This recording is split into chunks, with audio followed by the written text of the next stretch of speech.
Hi friends, అందరికీ నమస్తే. నా పేరు రాజు. ఈరోజు Saturday weekend episode, first weekend episode జరిగింది. నాకైతే నాగార్జున సార్ అయితే ఎపిసోడ్స్ సరిగా చూడట్లేదేమో అనిపిస్తుంది. ఎందుకంటే అక్కడ కొన్ని సందర్భాలలో వాళ్ళు చెప్పిన ఆన్సర్స్కి బ్లాంక్ అయిపోయాడు కొన్ని దగ్గరలో నాగార్జున సార్. సో కొంచెం నెక్స్ట్ వీక్ నుంచన్నా కొంచెం ఎపిసోడ్స్ కూడా చూసి కొంచెం వాళ్ళని కొంచెం తప్పులు చేస్తే మందలించి జర మంచిగా ఆ గేమ్స్ ఆడితే మెచ్చుకుంటే బాగుంటుంది. అది నాకు అనిపించింది ఈరోజు అయితే. సో విషయానికి వస్తే ఫస్ట్ ఫ్రైడే ఎపిసోడ్ ఈరోజు టెలికాస్ట్ చేశారు. ఇక బేబక్క కిచెన్ స్టోరీ, ఆమె ఎలిమినేట్ ఈ వీక్ అవుతుందని అంటున్నారు లీక్. మరి అయిందా కాలేదో రేపు తెలుస్తుంది అది. కానీ ఆమె ఉంటే మాత్రము అది కిచెన్ స్టోరీ అది రెగ్యులర్గా నడుస్తూనే ఉండేటట్టు అనిపించింది మాకైతే. ఈరోజు కూడా అంతే. ఆమె ఫస్ట్ చేస్తా అని చెప్తుందంట. వాళ్ళ హౌస్మేట్స్ కంప్లైంట్ చేస్తూనే ఉన్నారు. ఫస్ట్ చేస్తా అని చెప్తుంది, కానీ పొద్దున లేచి చేసేసరికి ఆమె నాకు పని ఉంది, లేట్ అవుతుంది అని చెప్పేసి చెప్తుంది. ఇంకోటి ఏంటంటే మణికంఠ కూడా కంప్లైంట్ చేసిండు అక్కడ కిచెన్లో. మొత్తము మనం చేసి పెడతాము, ఆమె వచ్చి ఇలా ఇలా తిప్పేసరికి అయిపోతుందా అని చెప్పేసి అదొకటి అన్నాడు మణికంఠ. మళ్ళీ ఇంకోటి ఏంటంటే ఆమె ఫ్రూట్స్ తినమని చెప్తుంది. అంటే మరి ఎందుకు చెప్పాలి ఈమె బేబక్క? చెప్పొద్దు కదా మరి బ్రేక్ఫాస్ట్ చేస్తా అని చెప్పి. ఆమె చెయ్య అని చెప్తేనన్నా వాళ్ళన్నా చేసుకొని తింటారు. చేయడం అయితే చేస్తా అని చెప్తుంది, కానీ చేయడం అయితే చేస్తా అని చెప్తుంది, కానీ చెయ్యదు. మళ్ళా వెళ్ళిపోతుంది నాకు రెడీ కావాలని చెప్పేసి. అది హౌస్మేట్లో అందరికీ కూడా ఆ కిచెన్ విషయం అయితే నచ్చుతలేదు. ఆమె బేబక్క విషయం చేస్తే చేస్తా అని చెప్పాలి, లేకపోతే చేసుకొని తింటారు కదా అనేది అక్కడ కిచెన్లో ఆ టాపిక్ అయింది. మళ్ళీ బేబక్క నిఖిల్ దగ్గరికి వెళ్ళి కంప్లైంట్ చేస్తుంది. ఏంటంటే సోనియా గురించి, ఆమె విషయంలో నువ్వు అట్లా ఎందుకు చేస్తున్నావు, నాకు ఒక రకంగా ఆమెకు ఒక రకంగా చూస్తున్నావు, ఏది చెప్పట్లేదు, నువ్వు చీఫ్ కదా అని చెప్పేసి బేబక్క అంటది నిఖిల్తో. ఆమె అన్నదంట, నన్ను చూడకు, అన్కంఫర్టబుల్ ఉంటుంది నువ్వు అలా చూస్తే అని చెప్పి బేబక్కతోటి సోనియా అన్నదంట. ఆ విషయము నిఖిల్కి చెప్తున్నది. ఇక యష్మి క్లాన్ చీఫ్ అయింది కదా, బిగ్గెస్ట్ క్లాన్ చీఫ్ అయింది. ఇక ఆమె అంటే మొత్తము ఏదంటే అది అన్నట్టు, ఆమె చేయాలంటే చేయాలి, లేకపోతే లేదు. ఇక కిచెన్లోకి వెళ్ళిపోయి వాళ్ళు నైనిక అండ్ నిఖిల్ వంట చేస్తా అంటే నైనికకి అడుగుతుంది, నువ్వెందుకు కుకింగ్లో హెల్ప్ చేస్తున్నావు, నిఖిల్ ఏమన్నా నీకు హెల్ప్ చేస్తాడా అంటే అది నైనిక ఆమె అన్నది, అది నా ఇష్టము, నేను హెల్ప్ చేస్తాను అని చెప్పి నైనిక అంటది. నిఖిల్ కూడా నేను కూడా క్లీనింగ్లో నా ఇష్టం ఉంటే చేస్తాను అని చెప్పి నిఖిల్ కూడా అంటాడు. యష్మి అయితే ప్రతి విషయంలో ఏదో ఒక రకంగా గొడవ పెట్టాలని, ఏదో రకంగా గొడవ పెట్టుకోవాలన్నట్టు చూస్తున్నట్టే అనిపిస్తుంది. అయితే యష్మి నిఖిల్తో అన్నదంట, కూరగాయలు బాత్రూంలోకి వెళ్ళి కడిగి తీసుకొస్తాను, అది మీరు వంట చేయండి అని చెప్పి అన్నదంట నిఖిల్తో. నిఖిల్ ఇక ఫుల్ సీరియస్ అయిపోయింది. ఇక అభయ్ దగ్గర చెప్తున్నాడు, నాకైతే ఆమెని కొట్టాలనిపించింది, అసలు ఈ షో నుంచి వెళ్ళిపోయినా సరే కానీ నాకు అసలు నచ్చలేదు అని చెప్పేసి బాగా సీరియస్ అయ్యిండు నిఖిల్. ఇక విష్ణుప్రియకి అండ్ సోనియాకి ఇక ఒక గొడవ అయితే జరిగింది. ఏంటంటే ఆమె క్యాజువల్గా పోయి అడిగింది, ఫస్ట్ క్యాజువల్ అని అనుకుంది, అది సీరియస్ అయి కూర్చున్నది. అయితే విష్ణుప్రియ సోనియాకి అంటుంది, ఫ్రెష్గా వచ్చిన అప్డేట్లో నీది నిఖిల్ది ఫ్రెండ్షిప్ గురించి తెలుసుకోవాలని ఉంది. నిఖిల్ ముందు నీకు నచ్చలేదు కదా, ఇప్పుడు ఎలా ఫ్రెండ్షిప్ కుదిరింది అని చెప్పేసి విష్ణుప్రియ క్యాజువల్గా అడిగింది. కాకపోతే సోనియా దాన్ని సీరియస్గా తీసుకుంది, నో కామెంట్స్ అని చెప్పి వెళ్ళిపోయింది. తర్వాత రిటర్న్ వచ్చి అంటది అన్నట్టు, ఎవరు అడగమన్నా ఎవరు అడిగినా I'm not belong to adulterated comedy అని చెప్పేసి విష్ణుప్రియకి అంటది. అయితే విష్ణుప్రియ అంటది, ఐఎమ్ సారీ, నేను ఆ మీనింగ్లో అనలేదు, నేను క్యాజువల్గా అన్నానని చెప్పేసి విష్ణుప్రియ అంటది. క్యాజువల్గా అన్నప్పటికీ కొంచెము ఆ మాట అంటే వాళ్ళకు కనెక్షను గట్టిగా లేనప్పుడు అది అనొద్దు. ఈమె విష్ణుప్రియ కూడా ఆమెది కూడా ఇక్కడ తప్పు ఉందని ఒప్పుకోవాలి. ఆమెకు క్లోజ్ ఉంది, చాలా రోజుల నుంచి పరిచయం ఉంది అంటే ఏం కాదు, కానీ ఆమెకి అసలు వాళ్ళు మాట్లాడుకునేదే తక్కువ. వెంటనే ఆమెకి అడిగేసరికి ఇక కోపం వచ్చేసింది, ఆమె చాలా సీరియస్గా తీసుకుంది. ఇక పాపం ఇక సీత వచ్చి ఇక ఈమె సోనియా బాధపడుతుంటే వచ్చి అడుగుతుంది అన్నట్టు. ఇక ఐఎమ్ సారీ, నేనైతే అడగమని లేదు, ఆమెనే క్యాజువల్గా అడిగింది, ఇంత సీరియస్ అవుతుందని అనుకోవట్లేదు అని చెప్పేసి సీత సోనియాకి అయితే అన్నది. విష్ణుప్రియ చేసిన తప్పు ఏంటంటే ఒక గెస్టర్ చేయడము, అది చేయకపోతే బాగుండేది. ఆమె దగ్గరికి వచ్చేసి నీ మీద ఎలాంటి కామెంట్ చేయలేదు. నీ మీద ఎప్పుడైనా అడల్టరేటెడ్ జోక్ వేశానా? నీకు నువ్వంటే నాకు రెస్పెక్ట్ ఉంది అని చెప్పేసి అంటది. ఆ గెస్చర్ చేయడం వల్ల ఇంకా ఎక్కువ బాధపడుతుంది ఈమె సోనియా. స్టాప్ ఇట్ అనుకుంటా వెళ్ళిపోతుంది. అసలు కొంచెము ఆమె చేయకపోతే బాగుండేది. ఆ మాట అడగడమే తప్పు అంటే మళ్ళీ ఇక్కడ వచ్చి గెస్చర్ చేయడము అనేది ఇంకా పెద్ద తప్పైంది. ఆమె మళ్ళీ తర్వాత అబ్బాయి దగ్గర కూర్చుండి ఏడుస్తూ ఉంటుంది. అబ్బాయి ఓదారుస్తుంటే మళ్ళీ పోయి అదేమో అంటారు చూడండి, పుండు మీద కారం చల్లినట్టు మళ్ళీ పోయి ఏదో ఒక మాట అంటూనే ఉంటుంది. ఆమె ఇంకా ఏడుస్తూనే ఉంటుంది. ఇక సోనియా ఏడుస్తూ ఉంటే ఈమె ఇంకా అంటూనే ఉంటుంది, ఏంటంటే నాకు ఎమోషన్స్ ఉన్నాయి, నన్ను అన్నారు, నేను అలాంటి దాన్ని అయితే ఈ ఛానల్కి పిలుస్తారా అని చెప్పేసి విష్ణుప్రియ అంటుంది. ఈమె ఒక్కతే పుణ్యస్త్రీయా, మేము ఇలాంటి వాళ్ళమా అని చెప్పేసి విష్ణుప్రియ అంటుంది. ఆమె చాలా సీరియస్గా తీసుకుంది ఇష్యూ. అప్పుడే దాన్ని కట్ చేసి ఉంటే అయిపోతుండే. ఇక ఫ్రైడే ఎపిసోడ్ అయిపోయింది.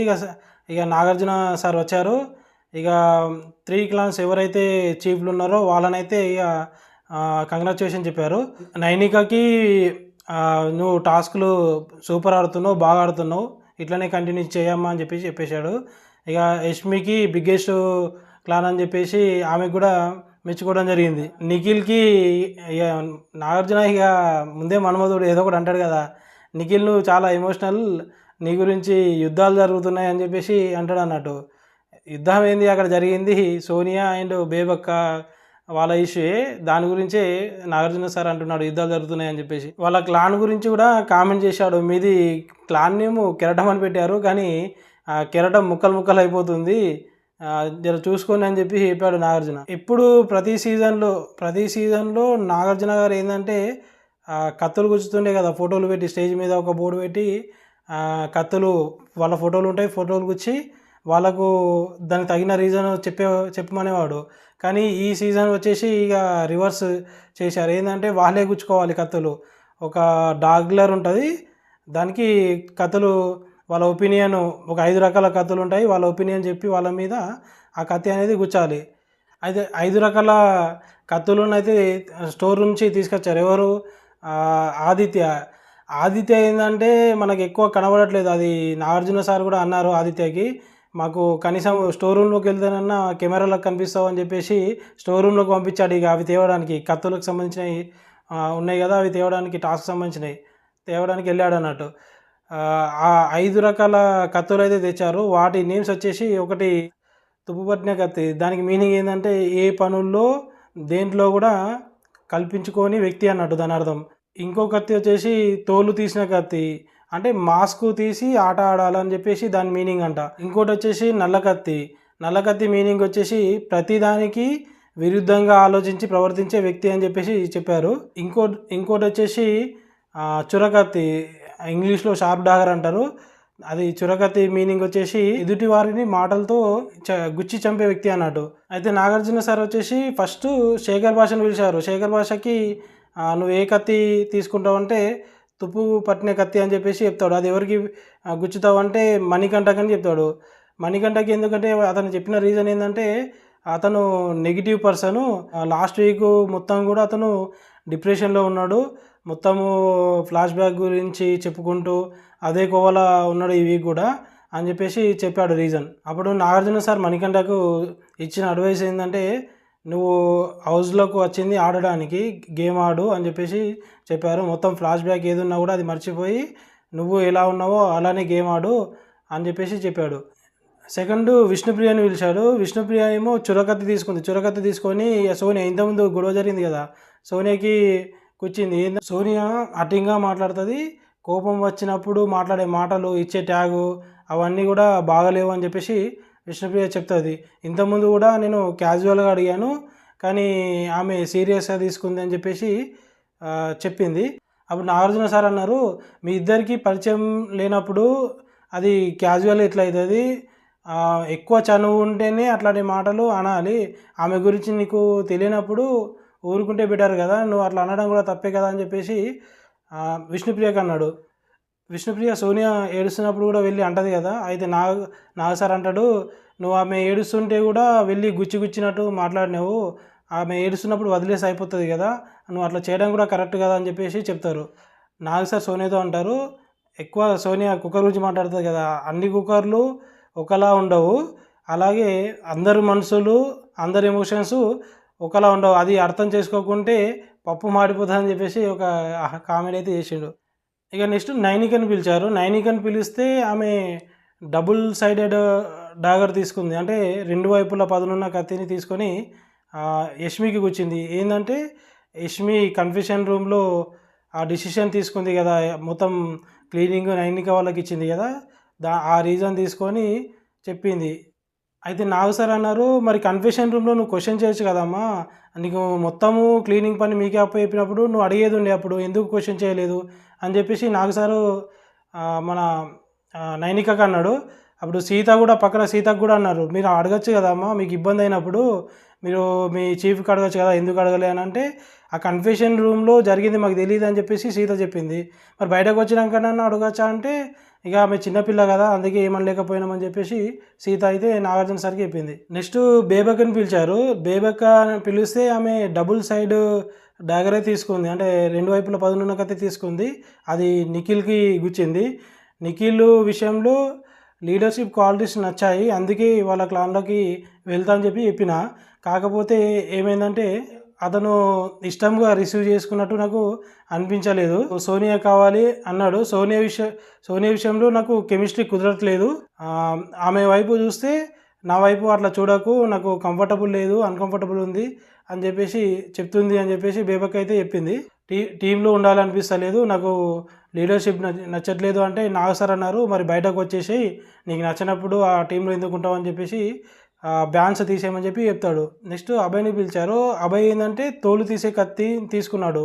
దాని మీనింగ్ ఏంది, మాస్క్ తీసే కత్తి, అది నిఖిల్కి ఇచ్చాడు. నిఖిల్కి ఎందుకంటే అతను ఫస్ట్లో వచ్చినప్పుడు అగ్రెసివ్గా ఉండే, తెలిసిందే కదా ఈ హౌస్లో ఉన్నప్పుడు ఏమవుతుంది వీళ్ళది, ఎప్పుడైతే సోనియా వీళ్ళు దగ్గర అయ్యారో అప్పటి నుంచి అతని అగ్రెసివ్ మొత్తం పోయింది, ఇక వాళ్ళ వెనకాలనే తిరుగుతూ ఉన్నట్టు అనిపిస్తుంది. సో అదే విషయం అభయ్ కూడా చెప్పిండు అన్నట్టు, నువ్వు ఫస్ట్ వీక్లో ఉన్నట్టు ఆడమామా, అగ్రెసివ్గా ఉండు, నీ నీ తత్వాన్ని పోగొట్టుకోకు అన్నట్టు చెప్పాడు. నెక్స్ట్ సీతని పిలిచాడు నా సార్. సీతని పిలిచిన తర్వాత ఆమె నల్లకత్తి తీసుకుంది, అంటే నెగిటివ్ థాట్స్ అన్నట్టు, అది యష్మికి వచ్చింది. యష్మి ఏంటంటే ఆమె ఎప్పుడైతే చీఫ్ అయిందో అప్పటి నుంచి నెగిటివ్ థాట్స్ తోటినే ఉంటుంది, కొంచెం హార్ష్గా బిహేవ్ చేస్తుంది, పనులు ఎక్కువ చేయించడము లాంటివి చేస్తుంది మాతోటి అని చెప్పేసి సీత యష్మికి అయితే రీజన్ చెప్పింది. దానివల్ల హౌస్ హార్మోన్ని దెబ్బతింది అని చెప్పేసి నాగ్ సార్తో చెప్పింది యష్మి గురించి. అయితే నాగ్ సార్ అంటాడు, అదంతా కూడా గేమ్ కదమ్మా, వాళ్ళు గేమ్ ఆడుతున్నారు అని చెప్పేసి నాగ్ సార్ అంటాడు. వాళ్ళు బిగ్ బాస్ ఏం చెప్పాడు, వాళ్ళు గెలిచారు, సో వాళ్ళు ఏదనుకుంటే అది చేయొచ్చు, వాళ్ళు చేస్తారు అంటే చేస్తారు, వద్దనుకుంటే చేయరు, అది మొత్తం వాళ్ళ ఇష్టం కదమ్మా, నువ్వు ఇప్పుడేం చూసావు, ముందు ముందు చాలా ఉంటాయి, మరి నీకు కూడా ఒక అవకాశం వస్తుంది కదా, మరి నువ్వు ఆ అవకాశం వచ్చినప్పుడు నువ్వు ఎట్లా చేస్తావో నేను కూడా చూస్తాను అని చెప్పి సీతకు అంటాడు. అప్పుడు సీత అంటుంది, సరే చూడండి సార్ అని చెప్పేసి సీత వెళ్ళిపోతుంది. నెక్స్ట్ నాగార్జున సార్ సోనియాని పిలిచాడు. సోనియా ఏంటంటే నల్లకత్తి తీసుకుంది. నల్లకత్తి అంటే నెగిటివ్ని ఆమె బేబక్కకి గుచ్చింది అన్నట్టు, ఎందుకంటే మళ్ళీ అదే కుక్కర్ విషయం, ఫస్ట్ కుక్కర్తో స్టార్ట్ అయింది, తర్వాతకి వెళ్ళి మొత్తం కిచెన్లో నెగిటివ్ ఎనర్జీ అని చెప్పేసి నాగ్ సార్తో చెప్తుంది బేబక్క గురించి. అయితే నాగ్ సార్ అంటాడు, మరి ఆమెతో నెగిటివ్ ఎనర్జీ ఉన్నప్పుడు మీరే చేసుకొని తినొచ్చు కదమ్మా, మరి ఆమెకి ఎందుకు చెప్తున్నారు అంటే, ఆమె రాణి సారు మొత్తం ఆమెనే చేస్తుంటుంది, మొత్తం కిచెన్ డ్యూటీలు మొత్తం నేనే చేస్తున్నానట్టు చెప్తుంది మొత్తం అందరికీ, కానీ అక్కడ మొత్తం లేట్ అవుతుంది అని చెప్పేసి చెప్తుంది. కానీ మళ్ళీ తర్వాత యష్మిని కూడా అడుగుతారు, యష్మి కూడా అదే విషయం చెప్తుంది, లేట్ అవుతుంది సార్, మొత్తం బ్రేక్ఫాస్ట్ అన్నీ కూడా వంటలన్నీ లేట్ చేస్తుంది ఆమె అని చెప్పేసి యష్మి కూడా నాగార్జున సార్తో చెప్తుంది. నెక్స్ట్ నాగార్జున సార్ నబీల్ని పిలిచాడు. నబీల్ చురకత్తిని తీసుకున్నాడు. చురకత్తిని ఒకరికి గుచ్చమంటే నేను నిఖిల్కి గుచ్చుతా అని చెప్పాడు. నాగార్జున సారు రీజన్ ఏంది అని చెప్పి అడిగితే, అయితే నబీలు సీత బటర్ఫ్లై పెట్టుకుందంట, ఇక్కడ బటర్ఫ్లై పెట్టుకుంటే బాగుంది బటర్ఫ్లై అని చెప్పేసి సీతకు అన్నాడంట. అయితే నిఖిల్ వచ్చేసి సొల్లు కారుస్తుండు అని చెప్పేసి ఇట్లా అన్నాడంట.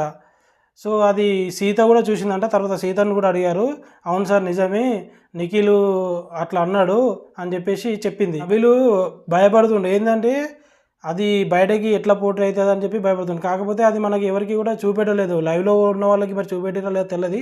ఎపిసోడ్లో అయితే ఆమె బటర్ఫ్లై టాపిక్ అది నిఖిల్ సొల్లుగారుస్తుండు అని చెప్పేసి నబిల్ అనడం అనేది టెలికాస్ట్ చేయలేదు. ఇప్పుడు ఎపిసోడ్లో అది అందరికీ చెప్పినట్టు అయింది. కానీ అతనైతే ఎట్లా పోర్ట్రే అవుతుందని ఫీల్ అవుతుండే అక్కడ.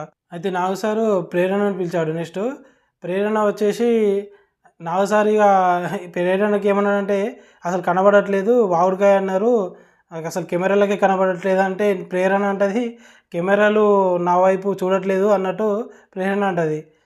ఇక ప్రేరణ వచ్చేసి తుప్పు పట్టిన కత్తి తీసుకుంటుంది. ఎందుకంటే ఆదిత్యకు కూర్చోడానికి. ఆదిత్యకి ఎందుకంటే అతను మొత్తం ఎవరితో కలవట్లేదు, సోలో బటర్ఫ్లై లెక్క ఉంటున్నాడు అని చెప్పేసి అంటుంది. అయితే మరి ఇంట్లో మొత్తం ఎందులోనూ ఇన్వాల్వ్ అవ్వట్లేదా అని చెప్పి నాగార్జున సార్ క్వశ్చన్ చేస్తే పనులైతే బాగా చేస్తాడు, అన్ని వర్క్స్ అన్ని ప్రతి ఒక్కరికి అడిగి నేను చేశానని చెప్పి చేశాడు.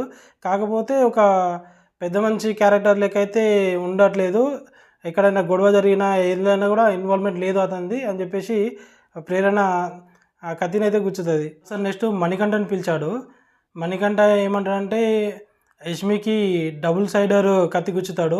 ఆమెకి ఇచ్చిన రీజన్ ఏంటంటే వాళ్ళ టీం వాళ్ళు వంట చేసుకుంటే ఏమనదు, కాకపోతే వేరే వాళ్ళు చేసుకుంటే మాత్రము మీరు చేయొద్దు అని చెప్పి చెప్తుంది అని చెప్పి మణికంఠాడు. కానీ నాగు సార్ దాన్ని ఒప్పుకోడు. ఎందుకంటే వాళ్ళు గెలిచిన టీం కదా, వాళ్ళు ఏదనుకుంటే అది చేస్తారు, బిగ్ బాస్ చెప్పింది అదే కదా అని చెప్పి అంటాడు. కన్ఫెషన్ రూమ్లో కూడా మీరు ఏ పనులు చేయక్కర్లేదని చెప్పేసి బిగ్ బాస్ చెప్తాడు కదా, అదే మాట మణికంఠ కూడా అంటాడు. కానీ అది వాళ్ళ ఇష్టము. ఫైనల్ డిసిషన్ ఏంటంటే వాళ్ళ పెద్ద క్లాను వాళ్ళు గెలిచారు కాబట్టి వాళ్ళు ఏది చేసినా వాళ్ళదే కరెక్ట్ అన్నట్టు చెప్తాడు. ఇక Manikanta sir okay sir done అని చెప్పేసి వెళ్ళిపోతాడు మణికంఠ. నెక్స్ట్ నాగార్జున సార్ పృథ్వీని పిలిచాడు. పృథ్వీ అయితే సేఫ్ గేమ్ ఆడినట్టు అనిపిస్తుంది నాకైతే. ఎందుకంటే ఆదిత్య కొంచెం క్లోజ్ ఉంటాడు కదా, ఆయనకు పొడిచేస్తే అయిపోతుంది పని అన్నట్టు సేమ్ రీజన్ చెప్పి పొడిచేశాడు, తుప్పు పట్టిన కత్తి అని చెప్పి. ఎందుకంటే అతను హౌస్లో ఇన్వాల్వ్మెంట్ లేదు, ఒక పెద్ద మనిషి క్యారెక్టర్ పోషిస్తలేడు, అదే రీజన్ సేమ్ ఇంతకుముందు ఆమె ప్రేరణ ఏదైతే చెప్పిండో అదే రీజన్ ఇతను కంటిన్యూషన్ చేసి చెప్పేసి సేఫ్ గేమ్ అయితే ఆడిండు పృథ్వీ. నెక్స్ట్ వచ్చేసి నాగార్జున సార్ యష్మిని పిలిచాడు. యష్మి కూడా మన మణికంఠకి డబుల్ సైడ్ కత్తి అయితే గుచ్చింది. ఆమె ఇచ్చిన రీజన్ ఏంటంటే ఫస్ట్ ఒక స్టేట్మెంట్ తీసుకొస్తాడు, దాని మీద స్టిక్ అయి ఉన్నాడు. నేను ఒక నా పాయింట్ ఆఫ్ వ్యూ చెప్పగానే ఓకే సరే కరెక్ట్ అని చెప్పేసి వెళ్ళిపోతాడు. అతని ఎందు గురించి వచ్చిండో అది కరెక్ట్ తెలుసుకుంటే బాగుంటుంది, మనం చెప్పగానే సరే అని వెళ్ళిపోతాడు. నాకు తెలిసి వేరే వాళ్ళు ఎవరైనా చెప్తే అడుగుతాడేమో అని అనిపిస్తుంది అని చెప్పేసి యష్మి అంటుంది డబుల్ సైడెడ్ అని చెప్పేసి చెప్తుంది యష్మి. నెక్స్ట్ నాగార్జున సార్ నిఖిల్ని పిలుస్తాడు. నిఖిల్ వచ్చేసి డబుల్ సైడెడ్ ఇస్తాడు బేబక్కకి. సేమ్ రీజన్ ఏంటంటే మొత్తం టిఫిన్ చేస్తూ ఉంటుంది, తర్వాతకి టిఫిన్ టైం వచ్చేసరికి నాకు టైం లేదు చేయాలి అని చెప్పేసి వెళ్తుంది. ఇది నాకు అసలు నచ్చట్లేదు అని చెప్పేసి నిఖిల్ చెప్తాడు. నాగార్జున సార్ ఆదిత్యని పిలిచాడు. తుప్పుపట్టిన గతిని శేఖర్కి ఇచ్చిండు. ఇచ్చిన రీజన్ ఏంటంటే ఆఫ్ నిద్రలో తిరుగుతున్నాడు, అతని మెంటల్గా అతను ఇక్కడ లేడు అని చెప్పేసి అతనికి ఇచ్చిండు రీజన్. ఇక్కడ శేఖర్ భాష నాగార్జున సార్ ముందు కూడా ఇంకొక ఆనిమిత్యం వేసిండు. అసలు స్పాంటేనియస్గా అతనికి ఎట్లా థాట్స్ వస్తాయో తెలియదు, కానీ హౌస్లో వేస్తూనే ఉన్నాడు. ఇప్పుడు నాగార్జున సార్ కూడా బేబక్క విషయంలో అడిగాడు. అందరూ ఆమెని లేటు అని అంటారు, కానీ ఆమె లేటు కాదు ఆమ్లెట్ అని చెప్పేసి మళ్ళీ ఒక ఆటో పని చేస్తాడు. ఇక కత్తుల టాస్క్ అయిపోయిన తర్వాత ఇక నాగార్జున సార్ ఇక బ్రేక్ మీద చిటికలో వెళ్ళేసి వచ్చేసారు. ఏంటంటే మళ్ళీ ఇంకొక టాపిక్ ఏంది, బోర్డు మీద పిక్చర్స్ ఎవరైతే హిట్ ఉన్నారో యావరేజ్ ఉన్నారో చెప్పాడంట, ఓన్లీ ఫ్లాప్ ఉన్న వాళ్ళ గురించే చెప్తా అని చెప్పిండు. అది ఎప్పుడైనా సరే హిట్ ఉన్న వాళ్ళ గురించి చెప్పకూడదు, అందుకే చెప్పలేదు. వాళ్ళ గురించి చెప్పినందుకు వాళ్ళు ఇక పొంగిపోతారు, నేనే టాప్ 1 వీక్లోనే ఫ్యాన్స్ పెరిగిపోయారు, ఓటింగ్ కూడా బాగా పడుతున్నట్టుందని చెప్పేసి ఆ కోవలో వాళ్ళ గేమ్ని నెగ్లెక్ట్ చేసే ప్రమాదం ఉంది. అందుగురించే వాళ్ళు బిగ్ బాస్ టీం వాళ్ళు కూడా తెలివిగా ఓన్లీ ఫ్లాప్ ఉన్న వాళ్ళు మాత్రమే చెప్తారు. ఏదో ఒక ఇంట్ అయితే ఇస్తారు వాళ్ళు ఖచ్చితంగా, ప్రతి వారము ఏదో ఒక ఇంట్ ఇస్తూనే ఉంటారు వాళ్ళకి. ఎందుకంటే ఇంట్ ఇస్తేనే కొంచెం వాళ్ళు గేమ్లో ఏదైనా తప్పులు చేసినా మార్చుకుంటారనే ఒపీనియన్ ఉంటుంది. సో ఇప్పుడు 35% వచ్చి దానికంటే తక్కువ అని చెప్పి చెప్తున్నాడు నాగార్జున సార్. 35% కంటే తక్కువ అని చెప్పి చెప్తున్నారు. ఇప్పుడు ఎవరైతే ఫ్లాప్లో పెడతారో ఒక మాస్క్ ఉంటుంది, వాళ్ళ పేర్ల దగ్గర మాస్క్ పెట్టి పగలగొడతాడు. వాళ్ళైతే 35% కంటే తక్కువ అని చెప్పి నాగార్జున సార్ చెప్తాడు. ఫస్ట్ పగలగొట్టింది ప్రేరణ మాస్క్ని. ఎందుకంటే ఆమె స్టేజ్ మీద వచ్చిన తీరు వేరు, ఆమె చెప్పిన తీరు వేరు, హౌస్లోకి ఎంటర్ అయిన తీరు వేరు, కానీ ఇక్కడ ఆ గేమ్ ఆడుతున్న తీరు వేరు అని చెప్పేసి చెప్పాడు. ఇంకా ఇంప్రూవ్ చేసుకోవాలి, అసలు కనబడట్లేదు, అందుట్లో అన్ని ఇంట్లో అన్ని విషయాలలో ఇన్వాల్వ్ అవ్వాలి, లేకపోతే కష్టం అని చెప్పి చెప్తాడు. సీజన్ కూడా ఫ్లాప్లో పెట్టాడు, మాస్క్ పలగొట్టి ఫ్లాప్ అని చెప్పి చెప్పాడు. కేరింగ్, రెస్పాన్సిబుల్ అండ్ చాలా కాన్ఫిడెంట్, నువ్వు చాలా స్ట్రాంగ్ అని ఫీల్ అయ్యాను, కానీ నాకు నీలో అది కనిపించట్లేదు అని చెప్పేసి సీత విషయంలో చెప్పాడు. నెక్స్ట్ వీక్ కిరాక్ కనబడాలి, నాకు గేమ్ని బాగా ఇంప్రూవ్ చేసుకో అని చెప్పేసి చెప్పాడు. నెక్స్ట్ ఫ్లాప్ వచ్చేసి బేబకకు చెప్పాడు. బేబకని ఏంటంటే నీకంటూ స్పేస్ క్రియేట్ చేసుకోమని చెప్పి చెప్పాడు. ఆమె హౌస్లో ఒక కిచెన్లో తప్పితే ఎక్కడ కూడా అంతా కనబడట్లేదు, లైట్గా అక్కడక్కడ కనబడుతుంది. సో నువ్వు కూడా ఒక స్పేస్ క్రియేట్ చేసుకోవాలి, గేమ్ ఇంప్రూవ్ చేసుకోవాలని చెప్పి చెప్పాడు. కాకపోతే ఏంటంటే వచ్చిన లీగ్ ఏంటంటే ఆమె ఎలిమినేట్ అయిందని చెప్పేసి లీగ్ వచ్చింది. చూద్దాం మరి, రేపటి ఎపిసోడ్ చూస్తే మనకు తెలుస్తుంది. ఆదిత్యను కూడా ఫ్లాప్లో పెట్టాడు. ఆదిత్యకి ఇచ్చిన రీజన్ ఏంటంటే నువ్వు కూడా కనపడట్లేదు ఎక్కడ కూడా, అన్నిట్లో పెద్ద మనిషిగా ఇన్వాల్వ్ అవ్వు అని చెప్పేసి చెప్పాడు. ఎక్కడ ఉంటే అక్కడ వాళ్ళు చెప్పిన పనులే కాకుండా మిగతా విషయాల్లో కూడా ఇన్వాల్వ్ అవ్వు, ఆట ఆడాలి, ఇంప్రూవ్ చేసుకోవాలని చెప్పేసి చెప్పాడు. నెక్స్ట్ విష్ణుప్రియకు కూడా ఫ్లాప్ ఇచ్చాడు. విష్ణుప్రియకు ఇక కొంచెం క్లాస్ పీకినట్టే అనిపించింది. బిగ్ బాస్ అంటే కేవలం పర్సనాలిటీ డెవలప్మెంట్ కాదు, ఇది జీవితానికి మిర్రర్ ఆఫ్ లైఫ్, పీపుల్ని ఎలా డీల్ చేయిస్తామనేది ఇక్కడ మ్యాటర్ అని చెప్పేసి చెప్తాడు. 6 నామినేషన్లో ఉన్నారు, అందులో సోనియాని ఒకదాన్ని మాత్రమే ఈరోజు సేవ్ చేశారు, మిగతా వాళ్ళందరినీ అన్సేవ్ చేశారు. అయితే నెక్స్ట్ ఇంకొంతమందిని సేవ్ చేస్తారు, అది రేపు ఎపిసోడ్ టెలికాస్ట్ అవుతుంది. సో ఈరోజు ఎపిసోడ్ అంటే నాకైతే అంత మంచిగా అనిపించలేదు. అది ఏంటంటే నార్మల్గా ఉన్న ఎపిసోడు నిన్న మొన్న బాగా అనిపించింది ఎపిసోడ్, దానికి మాట్లాడడానికి కూడా కొంచెం కంటెంట్ ఉంది. ఇప్పుడు నాగార్జున సార్ ఏంటంటే ఇంకా కొంచెం పాయింట్లు బాగా లేవనెత్తి వాళ్ళకి కొంచెం సూటిపోటి మాటలతో గట్టిగా అడిగితే వాళ్ళు బాగా ఆడతారు, ఏదన్నా కరెక్షన్ ఉన్నా చేసుకుంటారు. అంతేగాని అది వాళ్ళలో వాళ్ళు చెప్పుకోమంటే వాళ్ళు సేఫ్ గేమ్ ఆడతారు, కానీ అంత చెప్పుకోదగ్గ రీజన్స్ ఏం చెప్పారు. వాళ్ళు చెప్పిన రీజన్స్ అసలు మా నామినేషన్లకు కూడా పనిచేయవు, సిల్లీ రీజన్స్ అన్నీ కూడా. ఒకళ్ళేమో కనబడట్లేదని అంటారు, ఒకళ్ళేమో బేబక్క ఏమో కిచెన్లోకి వెళ్ళదని చెప్పి చెప్తారు, ఇంకొకళ్ళేమో చిన్న చిన్న రీజన్స్ అన్నీ కూడా. అది మరి ఎందుకు అట్లా సోసగా అయిపోతారో అది మనకు కూడా తెలియదు. నెక్స్ట్ వీక్ నుంచి అన్నా కొంచెం మంచిగా స్క్రిప్ట్, ఎట్లాగో స్క్రిప్ట్ ఉంటుంది వీకెండ్ ఎపిసోడ్కి, అది మంచిగా రాసుకుంటే బెటర్ అని నా opinion. Thank you for watching. Please subscribe చేయండి, లైక్ చేయండి. Thank you.